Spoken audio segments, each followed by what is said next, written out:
Shalom, peuple du Seigneur Jésus-Christ, c'est votre serviteur et frère Fulgence.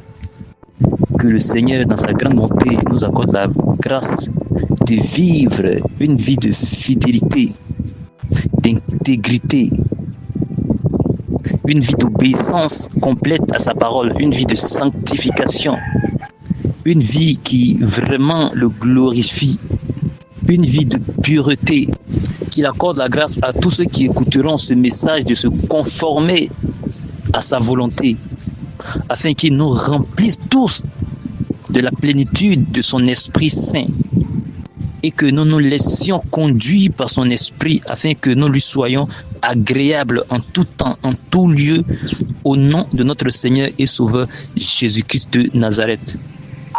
Père Tout-Puissant, je viens te supplier en ce moment de venir me conduire, de venir me remplir pendant ce moment d'exhortation, de venir me disposer et disposer le cœur de tous ceux qui écouteront ce message d'exhortation afin de communiquer ta volonté qui est parfaite et qui conduit à la vie éternelle à ton peuple. Gloire et honneur soient rendus à notre Seigneur et Sauveur Jésus-Christ qui m'accorde le privilège de venir livrer ce message d'exhortation à moi et à tout son peuple. Et j'annonce rapidement le thème de l'exhortation. Notre Seigneur Jésus-Christ n'a pas choisi une épouse qui soit déjà belle, mais il a choisi la prostituée, ôter ses vêtements de prostitution, laver d'une eau pure, et maintenant qu'il a revêtu des vêtements de mariage, lui serait-elle infidèle? Verset biblique à l'appui, Ésaïe chapitre 49, verset 24 à 25, Matthieu chapitre 6, verset 33, Ésaïe 53, verset 7, Ésaïe 50, verset 6, Psaume chapitre 129, verset 3, 1 Corinthiens chapitre 5, verset 1 et Ézéchiel chapitre 16, verset 22 à 23. Amen. Bien-aimés en Christ, quand nous n'avions pas encore Jésus-Christ dans notre vie, nous étions semblables à des brebis égarées, comme des prostituées, comme des vagabonds dans cet univers vaste dans lequel se trouvent toutes sortes de pièges que nous tend l'ennemi. Et nous n'avions point d'espérance en ces temps-là. Ésaïe chapitre 49, verset 24, que je lis au nom puissant de Jésus-Christ. Le butin du puissant lui sera-t-il enlevé? Et la capture faite sur le juste échappera-t-elle? Amen. Bien-aimé de Dieu, sans Jésus-Christ, c'est ce qui arrive vraiment. C'est ce que le prophète Ésaïe a constaté en son temps.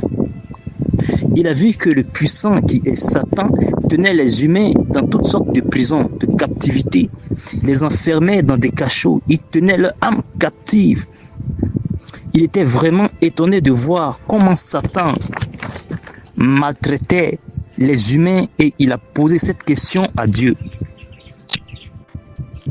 En fait, il demandait à Dieu si un jour Satan perdrait le contrôle sur les âmes qu'il tenait dans la captivité. Écoutons donc la réponse que le Seigneur lui fit en ce temps-là, au chapitre 25.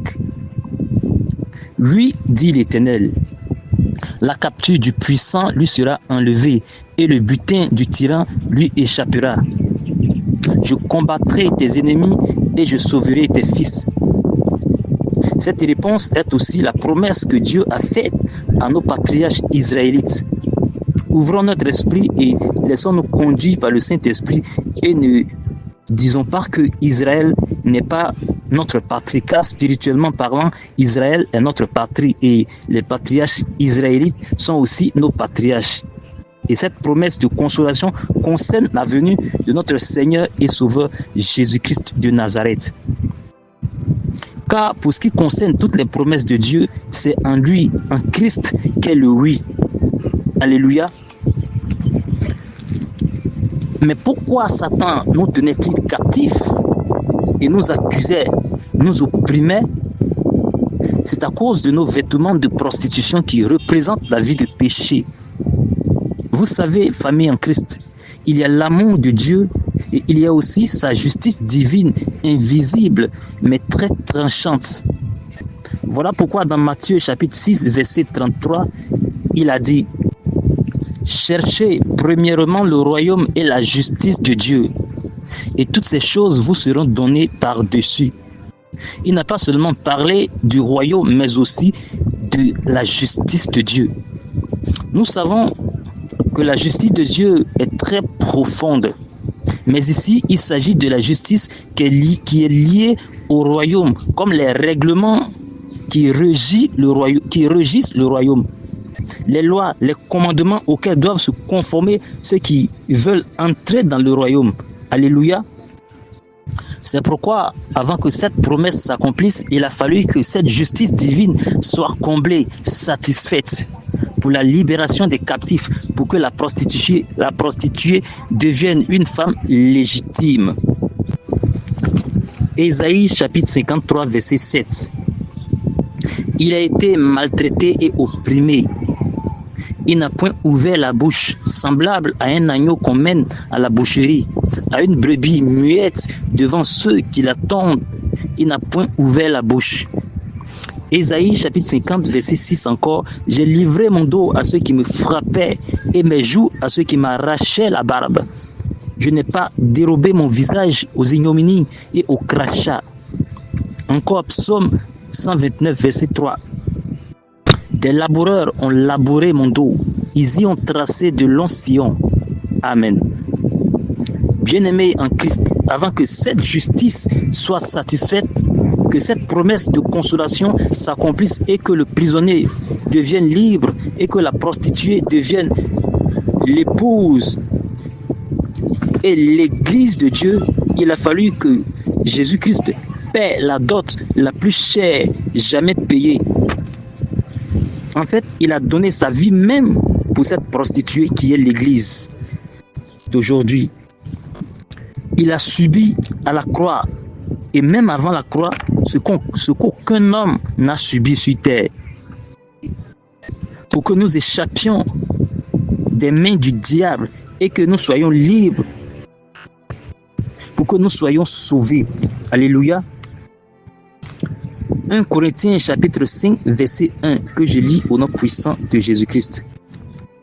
On entend dire généralement qu'il y a parmi vous de l'impudicité, et une impudicité telle qu'on ne rencontre pas même chez les païens. C'est au point que l'un de vous a la femme de son frère. Bien-aimés de Dieu, souvenons-nous que nous étions comme des prostituées, étrangers à la vie de Dieu, courbés sous le fardeau du péché, à la merci du diable. Et maintenant que Jésus-Christ, par son sang, a satisfait la justice divine pour que nous accédions à cette grâce et participions aux promesses de Dieu, retournerions-nous à la vie de péché? Allons-nous encore jouer avec le péché? Allons-nous encore cohabiter avec le péché? Allons-nous continuer à vivre la vie de péché? Bien-aimés en Christ, il y a une chose que nous devons comprendre. Il s'agit de l'amour de Dieu et de sa justice. L'amour de Dieu nous demande de nous repentir, mais la justice de Dieu nous demandera des comptes. L'amour de Dieu accorde aux vivants sur terre de se repentir, mais la justice de Dieu ne nous accorde pas de pouvoir nous repentir après la mort. Dieu, dans son amour, accorde aux vivants de pouvoir se repentir, mais la justice de Dieu dit plus de repentance après la mort. Et Dieu ne peut pas aller contre sa justice, il ne peut pas aller contre sa volonté, car il ne peut pas se nier lui-même. Avec tout ce que Christ a souffert à la croix pour que nous soyons libres du péché, pour pratiquer sa parole, nous continuons toujours avec le péché, le mensonge, la fornication, la fraude, la méchanceté. Parce que nous aimons le péché, en nous appuyant sur l'amour de Dieu.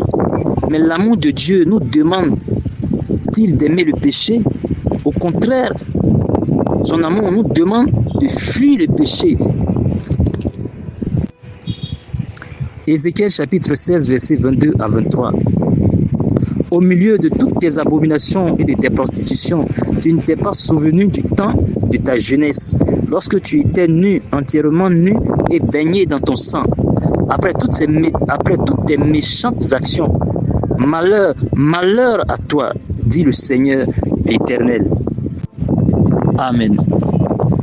Dieu, dans son amour, nous a ôté les vêtements de péché, de prostitution. Mais malgré tout cela, l'homme aime encore le péché. Dieu, encore, dans l'immensité de son amour, nous demande de nous souvenir de tout ce que Christ a subi pour nous à la croix et que nous nous détournions du péché. Et dans le chapitre 23, il dit « Malheur, malheur ». Là, c'est sa justice qui parle. Nous devons donc noter que Dieu, dans son amour, nous a appelés en tant que prostituées. Il a fait de cette femme une épouse légitime dans le corps de Christ. Mais Dieu, dans sa justice, demandera des comptes à cette femme si elle retourne dans sa prostitution ou devient désobéissante ou jouant toujours avec le péché. Que toute la gloire revienne à notre Seigneur et Sauveur Jésus-Christ de Nazareth. Amen.